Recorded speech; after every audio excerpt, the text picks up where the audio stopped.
Good morning class. Good morning ma'am. कैसे हैं आप सब लोग? हम सब अच्छे हैं मैम। आज पाठ योजना है 6, ठीक है। दिनांक है आज आपका 18/12/2020। विषय हिंदी, चक्र थर्ड, कक्षा 8 एंड अवधि है 35 मिनट, ठीक है। Yes ma'am. अच्छा बच्चों, अब मैं आपसे कुछ प्रश्न पूछूंगी, जिसे उत्तर पता हो कृपया उत्तर दें, ठीक है। घर के सदस्य आपस में मिलकर किस तरह रहते हैं?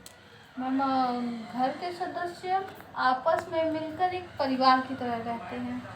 अच्छा, आपके परिवार में कौन कौन है? हमारे परिवार में मम्मी पापा, दादा नानी और दादी, भाई बहन। अच्छा, माँ और दादी नानी कौन कौन से आभूषण पहनती हैं? मैम माँ दादी और नानी कंगन, चूड़ियाँ, गहने इत्यादि पहनती हैं। अच्छा ठीक है, चूड़ियों का कंगन किस चीज़ से बनी होती है?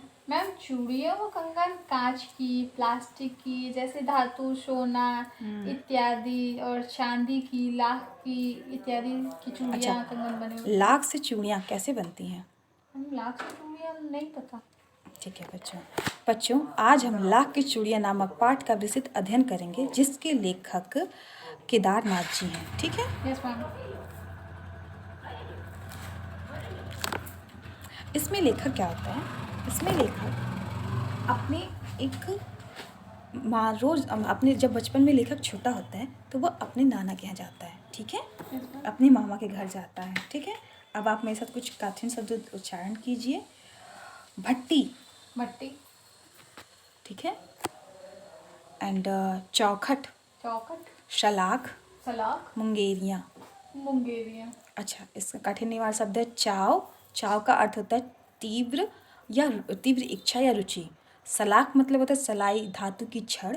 खपत मतलब होता है माल की बिक्री। पैतृक मतलब होता है पिता से प्राप्त या पुश्तैनी, ठीक है। Yes ma'am. अच्छा बच्चों, इसमें क्या होता है कि सारे गांव में एक बदलू लेखक जो को सबसे अच्छा लगता था आदमी था, क्योंकि बदलू लेखक को लाख की चूड़ियाँ, सुंदर सुंदर गोलियाँ बनाकर देता था, ठीक है।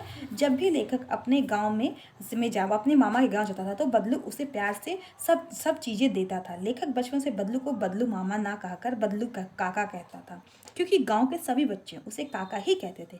बदलू अपने घर के पास नीम के पेड़ के नीचे काम करता था। बदलू लाख की चूड़ियाँ बनाता था तथा एक एक करके पूरे हाथ की चूड़ियाँ बनाकर चुकने के पश्चात ही वह एक पर रंग करता था। बदलू सदा ही यह कार्य एक मछली पर बैठकर करता था। बगल में उसका हुक्का रहता था, जैसे वह बीच बीच में पीता रहता था। लेखक का अधिकतर समय दोपहर का बदलू के पास ही बीतता था। इसमें क्या होता है, लेखक अपने मामा के घर जाते हैं, उससे वहाँ पे बदलू मिलता है। जो बदलू लेखक उसे काका बोलता है, और जो बदलू होता है वो लाख की चूड़ियाँ बनाता है, ठीक है। अच्छा बच्चों, अब मैं आपसे कुछ प्रश्न पूछूंगी, आप उत्तर दीजिएगा। सारे गांव में लेखक को सबसे अच्छा आदमी कौन लगता था? मैम सारे गांव में लेखक को बदलू सबसे अच्छा आदमी लगता था। अच्छा, बदलू का पैतृक पेशा क्या था? मैम बदलू का पैतृक पेशा लाख की चूड़ियाँ। ठीक है। अच्छा बच्चों, मैं अब आपको बताती हूँ। मैम नहीं पता। जैसे अब इस पैराग्राफ में देखिए, पैतृक बोलिए। पैतृक, खपत, खपत, पगड़ी, पगड़ी, मुफ्त। मुफ्त। इसमें कठिन शब्द है कसर। कसर मतलब होता है घाटा, पूरा करना या कमी। नाजुक मतलब होता है कोमल। मुखातिब मतलब होता है देखकर बात करना। फबना मतलब होता है शोभा देना। Yes ma'am. ठीक है। इसमें अब बदलू मनिहार था, चूड़ियाँ बनाता था, उसका पैतृक पेशा था, चूड़ियाँ बनाना ही उसका पैतृक पेशा था, ठीक है। उसे गांव की सारी स्त्रियां उसकी बनाई हुई चूड़ियाँ पहनती थी। आसपास के तो के भी गांव वाले उससे चूड़ियाँ ले जाते थे। बदलू का वस्तु विनिमय का तरीका चूड़ियों का ही बदले अनाज था। बदलू सीधा आदमी था। शादी विवाह में अवसर पर बदलू गांव वालों से शादी के मौके पर कुछ ज़्यादा सामान मांगता था। यदि संसार में बदलू को किसी चीज़ से नफरत थी, वह थी कांच की चूड़ियाँ, क्योंकि वह किसी औरतों के हाथ में कांच की चूड़ियाँ देखता तो उसे पसंद नहीं करता था, ठीक है। Yes ma'am. अच्छा बच्चों, अब मैंने आपसे जो पढ़ा है उससे संबंधित प्रश्न पूछूंगी, आप उसका उत्तर दीजिएगा, ठीक है। प्रश्न, लेखक को क्या लेखक बदलू को क्या कहकर पुकारते थे? काका कहकर पुकारते थे। अच्छा, बदलू क्या काम करता था?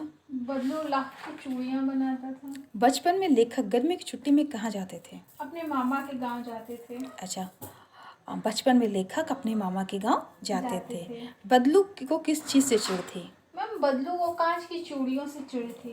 प्रस्तुत पाठ का शीर्षक क्या है? मैम प्रस्तुत पाठ का शीर्षक लाख की चूड़ियाँ है। ठीक है, बहुत सही आपने जवाब दिया। Thank you ma'am. अच्छा, अब सही शब्दों का मिलान कीजिए। ठीक है। Yes ma'am. चाव, चाव मतलब रुचि या तीव्र इच्छा। नाजुक। कोमल होता है। अच्छा, सलाख मतलब सलाई या धातु की छड़ होती हैं। पैतृक। मतलब पिता से प्राप्त या पुश्तैनी। फबना। मतलब शोभा देना। बहुत सही बताया आपने, बहुत अच्छी बात है बच्चे। Thank you ma'am. अच्छा, अब आप गृह कार्य नोट कीजिए। यस आभूषण के विषय में 5 वाक्य लिखकर लेके आइए। Yes ma'am. ठीक है, thank you class. Thank you ma'am.